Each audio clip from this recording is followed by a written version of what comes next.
Hi, good day, good evening. Welcome everyone to another Monday morning and another episode of our Own It magazine, Mindful Mondays. I did have another guest on with me. I had Nathaniel Ross, who I'm sure will be coming back on. Uh, and right now, what I will do is I'm just going to talk about dressing for success. And by that I mean, when you go out, do you always dress like you're going to meet people? Do you put on, if you're a woman, do you put on makeup? Do you do your hair? Um, do you wear decent clothing? And by that I mean just not a pajama top or pajama bottoms, but you actually dress like you're going out into the public? Or do you feel that you don't need to do that? And I ran across it one day where I was going to something local, and I put on a little bit of makeup. I always wear jeans or whatever. Right now I live in the South and it's a little bit laid back and it gets hot. But I always make sure that I have jeans, a top, or what they used to call a sundress on. And I showed up at this very local thing. In fact, it was local in my neighborhood. And a couple of women asked me why I was all dressed up. And I thought, well, I'm not dressed up. This is how I look. And they said, oh, well, since we retired or since we don't work even full time anymore, we don't feel that it's necessary that you have to dress up. One lady told me that I guess she's in her late 60s. I myself, 71. Ugh. And she said, oh, I haven't worn any makeup. I haven't really blown out my hair with a hair dryer or anything because I don't work anymore. There's no need for me to look decent. And I thought to myself, that's sad because I think there's always the need. I think it's your self-esteem, your self-confidence to always look decent. It doesn't mean you have to be dressed to the nines. It certainly doesn't mean you have to be covered in gold and silver jewelry.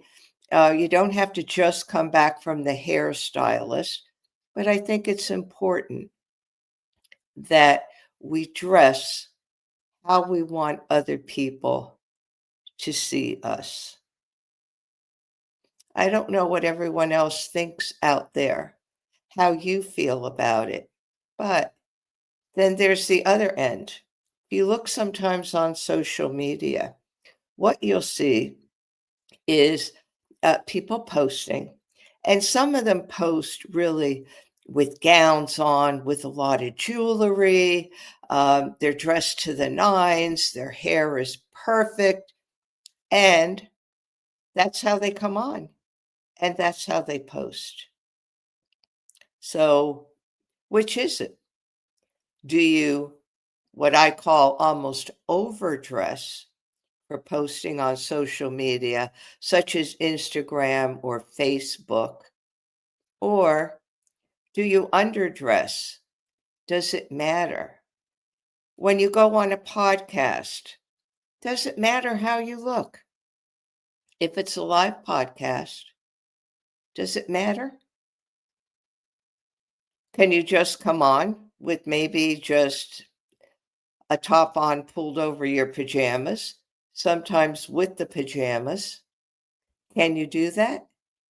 Or do you feel that when you go on a podcast that you need to look presentable and you need to look professional or look like you are the expert in the field that you are talking about? And we're just in time here. Mr. Nate is here. I was just saying that I was talking about the two extremes, about people not really caring about their appearance or feeling that because they're retired or don't work full time or whatever, that that's not necessary. And then the other extreme, where you see a lot of times on Facebook or Instagram, where people are dressed really to the nines. They're dressed to kill to present a post. So I think people are tired of listening to me. So I'd like to hear from you. And so would they.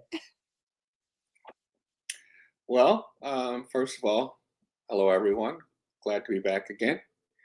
Um, and in terms of my thoughts along this subject is, or I would share that as time goes on, traditions change.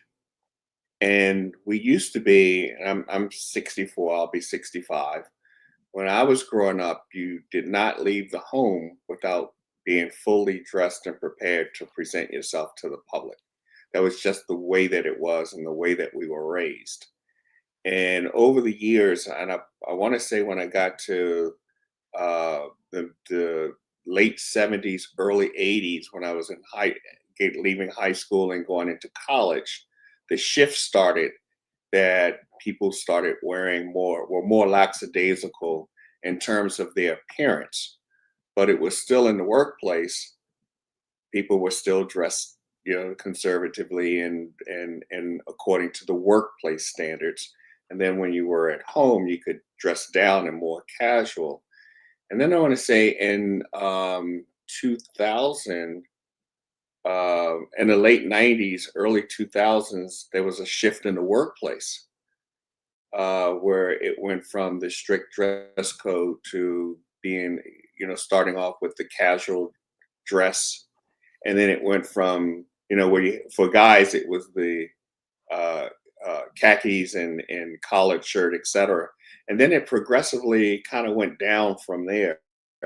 So the standards are shifting in both the professional arena as well as the personal arena. And then in social media, it's a free fall. You do whatever it is that your brand or whatever it is that you want to do. People are just doing it, right? So I think that's just contributed to times changing and that the standards are no longer applicable. So you get a little bit of everything, and you got to either whatever environment that you're in or whatever group of people you're in, kind of now gauge how you dress and behave accordingly. Yeah, I agree with everything that you're saying. I do work in the medical profession, and I could tell you that even though it's relaxed, you still really have to be presentable because the feeling and the thought is that if you don't look up to par, and by that I mean neat, clean, presentable, that people aren't going to listen to you. That they want that Yeah. authority figure. You don't want somebody coming in. If you're lying in that bed and you've got a healthcare professional and they come in looking like they just got out of bed, threw themselves together, it gives the impression that number one, they may not care. And number two, we judge people by how they look. It's sad to say, but you may get the impression that, oh, this person may not have everything that it takes to be able to help me to get me well. So I think from that perspective, uh, I think it's still important that we do present ourselves a certain way. And I think we're still judged by how we do look. I honestly believe that the people do judge us by the outward appearances. That if you come and you present yourself as too laid back, too relaxed, sometimes I don't think you're taken seriously. And I think when you're even a guest on a podcast, or say you're a guest on television, how do you dress for that? I've seen both ways.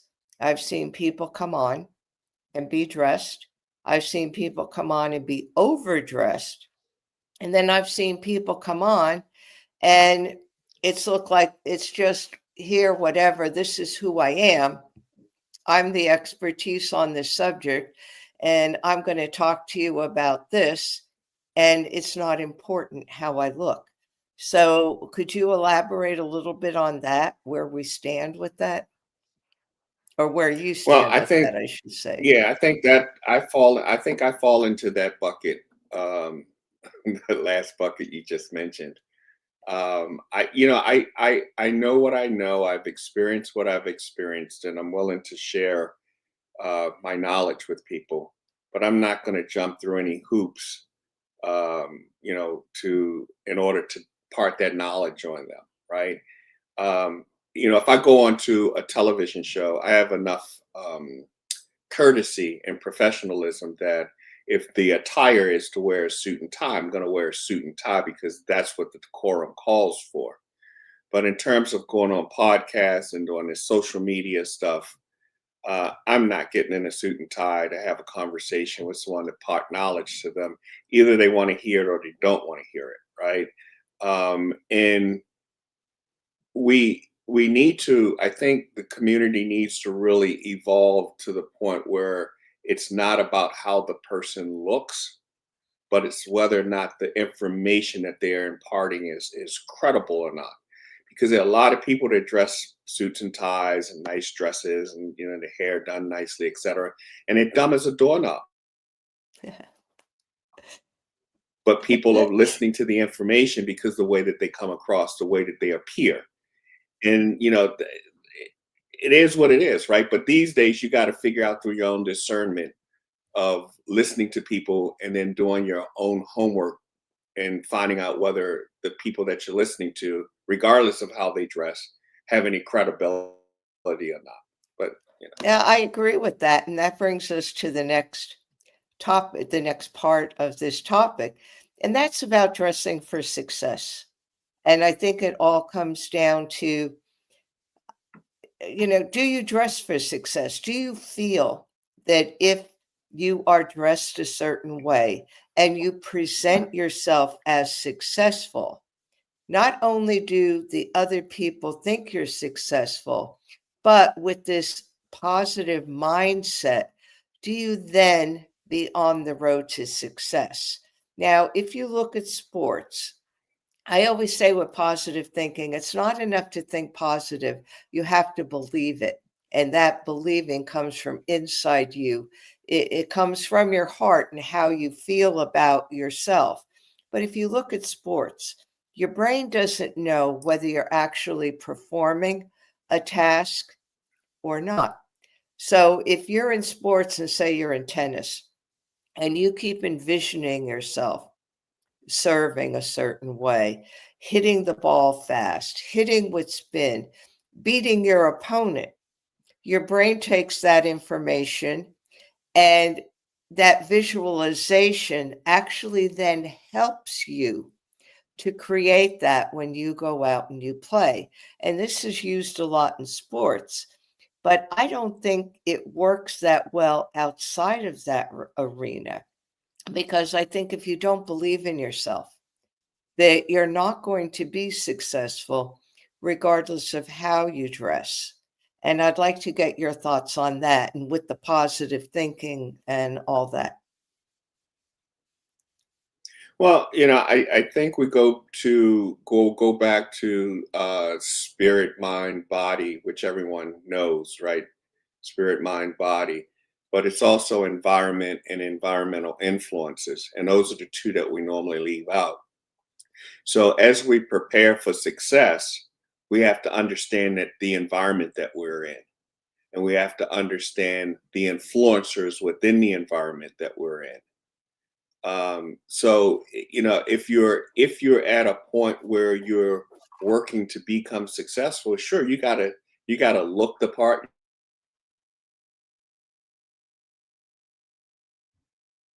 In order to become, and that's understanding your audience, who you're dealing with, where you are in life, etc. For some old person like me, I'm not trying to become successful. I've already crossed that bar, right? So it's not like I'm trying to. I got to. Where I am in life is totally different. Where someone that's in their 20s, 30s, or 40s might be. They've different levels of success at that point, but they're still working their way up the ladder of success. So, yeah, you got to get all that stuff in alignment with each other, the positive thinking, the positive action, writing positively about what it is that you're doing and your positive goal setting, et cetera, so forth. But again, it's just understanding your place and where you fit into the world and what environment you're dealing with. Yeah, do you think people understand that now? Or do you think everybody's just kind of No, doing their own thing because some of these, if you want to call them rules, or this etiquette has changed over the years? no, I think people are just doing their own thing. I mean, there are some people that understand the rules, and the people within whatever environment they're trying to get in compel them to behave and dress a certain way. But there are a whole lot of people out there that are just doing their own thing. And then they go, why am I not successful? Because you're not understanding the rules of the game. And in order to win, you had referred to tennis. In order to win at tennis, you got to understand what the rules are. And you got to play by those rules, because if you go in and play tennis and you're trying to play football rules, you're going to lose every time, right? So whatever arena you're going in, whatever game you're playing, you got to understand what those rules are, and you got to be able to play, because those are the people that's going to elevate you within that particular thing that you're doing. So if they dress in suits and ties, you better be dressing in suit and ties. If they're speaking formal, you better be speaking formal, right? And I also remember in the early 2000s when we went away from, and I don't know if you recall this, Teresa, we used to in corporate America, we used to had we need to know how to write, right? We had to understand English and how to write and articulate. And then it changed in the early 2000s to just get the gist of the message there. And it's like, wow, we're losing the language, right? Yeah. And people now look at what the language has done. People are saying all kinds of things and all making up words, and it's like the attitude now is, as long as you understand it, whether it's in written form or whether it's in verbal form, you got the message across. That's it. But we're losing our history. We're losing our ability to write and our ability to comprehend. So there's a downside to it, but people are taking the easy path, and the easy path is not always good. Yeah.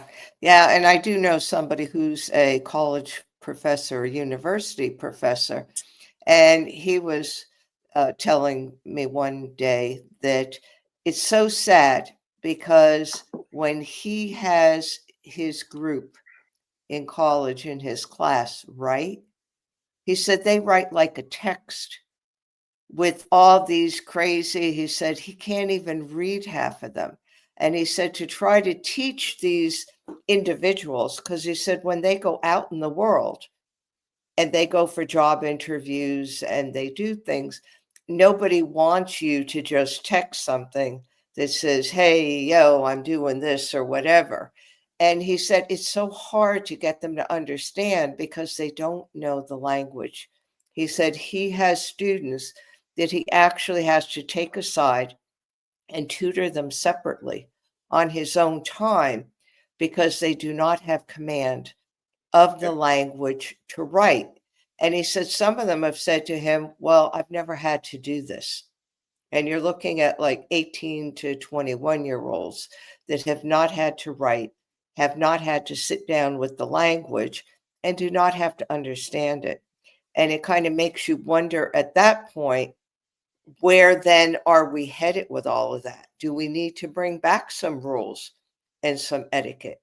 Or do we leave it the No, way it is? yeah. Go on. No, I think that we're heading towards tragedy, because people aren't able to. They're not critical thinkers. They don't have the ability to write and articulate the message that they want to get across. And we are constantly dumbing down our society. And if you look at where we were in the 50s, the 60s, the 70s, versus where we are now, we have a lot of not so smart people in our society, right? And as long as the dumbing down of society means that those that are in charge can stay in charge. because the people aren't going to understand or comprehend the things that are being done, the decisions that are being made. And that's a part of what's happening now. I think that's moving in a horrific direction. I think too, it's you have to really be able to stand in your own truth, your own authenticity, to listen to everything that's being said, but then to decide for yourself what is true for you.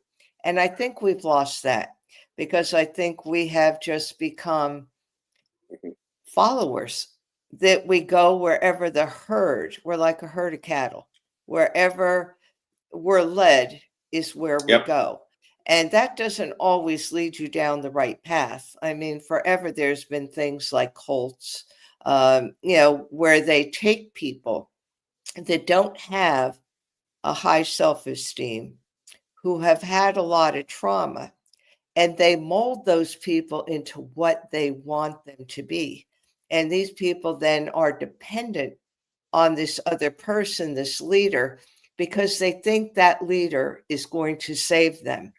And I hate to say it, but I think that we're becoming a group of people collectively that just want to go with the herd, that don't want to think for ourselves. Maybe we don't know how anymore.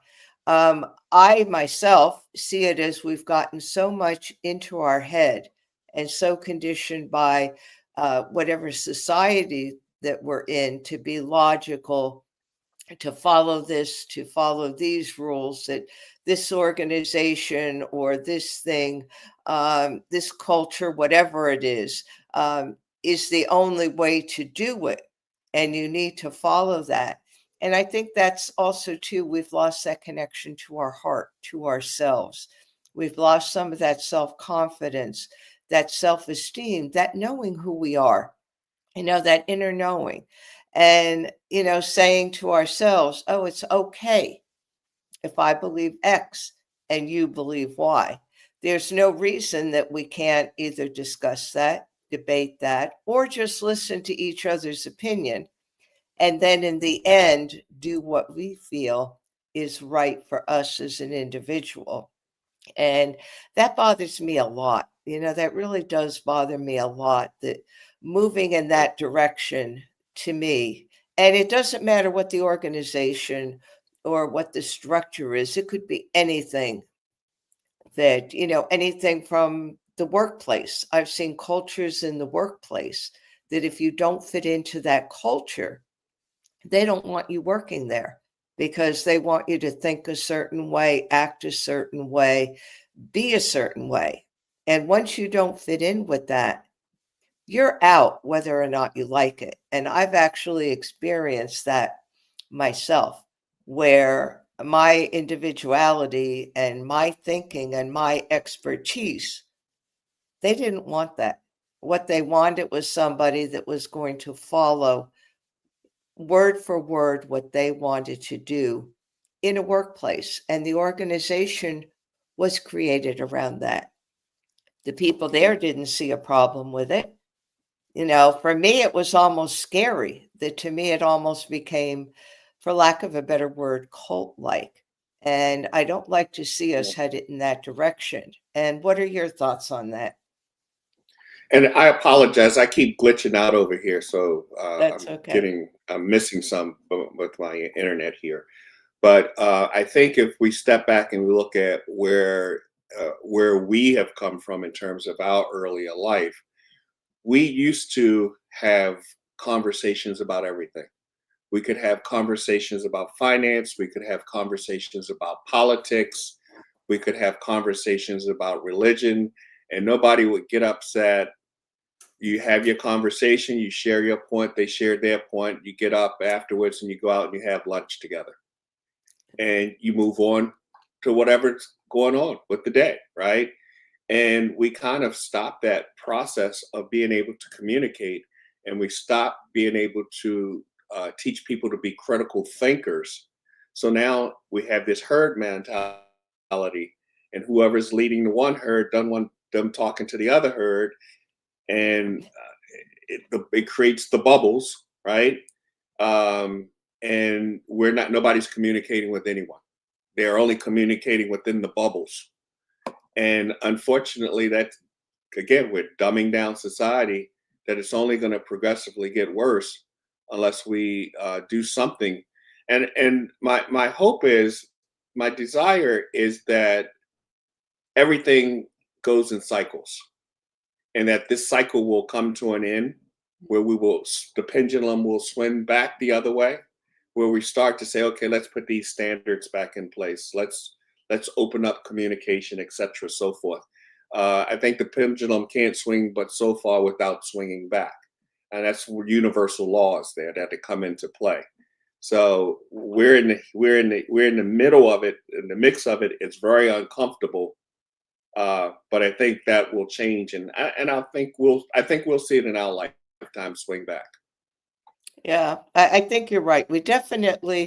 Everybody needs rules. And when you look at children, Yep. I don't have children myself, but I do know a little about parenting.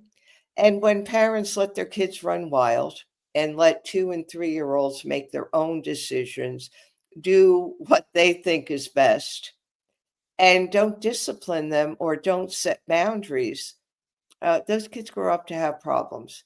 And many years ago, one of my first jobs as a nurse was in mental health. And the first thing that when these children was actually an inpatient unit, because these children were so out of control. And the first thing they did was try to get the parents to take some control over the children, that they needed boundaries, they needed rules, because they said without rules, you don't know where to go. And I think that's true with adults too, that if you don't have some sort of decorum, if you don't have some sort of rule, even the rule, like we started out with Dress for Success. And it's great that we're able to take that and now go even into a wider direction. And that's what I love about our panel that we have on the Own It, that we're able to take a subject and then we're able to really expand on it. So if you don't have rules and you don't have anything to go by, you don't know what to do and you become lost. And we don't want to be a world of lost people. That's not what we want for us. That's not what we want Yeah. for future generations, because that's where chaos is born. Chaos is born out of nobody knows what the heck they're supposed to do. What do you Yeah. say about that, Nate? There was a exercise. Yeah, there was an exercise I used to do as a training manager, where I would have a single chair, have a person take a single chair, walk into an empty room, and then you send them in there with the chair. And if they have the chair and they walk into the room, they're going to walk over to a wall and put the chair up against the wall. If you put the chair in the center of the room and send them in there, they're going to drag that chair over to the wall. Mm. Right? Because people are looking for, where are the boundaries? What are the perimeters that I'm working within? And instinctively, that's where people go. They go to wherever the boundaries are, right? And it's, yeah, we all need rules. We all are looking for that, and chaos does. Well, in America, and I'm not in America right now, but in America, America's experiencing chaos, and we're going to see how that all unfolds. Yeah, I think everything will settle down. I think with chaos comes the opportunity and the change. Yes. And I think now is our time, whereas individuals, that we could really use this chaos as an opportunity. And in Chinese, there's no word for chaos, it's opportunity. That's the equivalent of chaos. So Yes. chaos always brings with it the opportunity. And the opportunity is to use that chaotic energy to be your most creative self, to ground that energy within you. And in fact, with the Year at a Glance Own It article, which I'll send out today to Own It magazine, that's what I talk about. about grounding your energy, about being the best that you could be, and how to do that. And it all has to do with stillness, and through stillness you get to know yourself. And once you get to know yourself, then you could extend out to others. So I think when we don't know ourselves and we don't know what we need and what we want and what our purpose is, it's then very difficult to take that outside and to try to work then with other people. Because then I think it just becomes a mishmash of nobody has any idea where they're going, how they're going. And, you look at even herds of cattle, of sheep, look at ducks, they all swim in a row. There's always a leader. So I'm not saying that we need just an absolute leader in our lives as people, but I think we need the guidelines there. I think we need something to follow. And I definitely think we need respect. And that bothers me a lot because I think with everything, and I hate to say that, and some people that are listening may get mad, but I think a lot of our problem is the lack of respect. We don't really respect others. We don't expect who they are, what they are, their opinion. And we don't expect when people are in a position of authority, whether it be work, religion, government, whatever, that they do have a certain amount of respect owed to them, that you can't just take it upon yourself to hate them so much or to disobey what's going on, that you're willing to do anything to prove your point. And I hate to say it, but I don't want to see us headed that way. I kind of see some of that happening and I don't like it. So I'll give you some final thoughts, Nate. Yeah. I just would say to people, talk to people who are older and wiser, because that's where the knowledge is. And if you don't understand history, history will repeat itself. And I was fortunate enough as a young person to have many, many conversations with people that were significantly older. And that helped me to get some guidance and direction and put my life into perspective and to understand that it's not about me, right? And once you understand it's not about you, you're just a contributor into the we, the picture becomes a lot clearer and you become a lot less selfish and respectful, and willing to go along in terms of getting along with other people. And we don't have a choice because at at the end of the day, we have to deal with other people. We have to deal with our finances, right?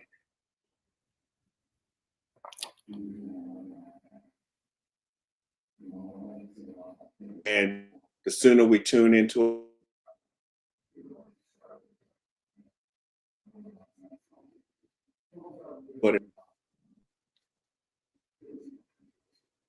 And I think we're losing you a little bit there, Nate. But yeah, you're absolutely right. We need to talk to other people. We need other people because we're all in this together. And do you dress for success? Do you not dress for success? That's how we started out.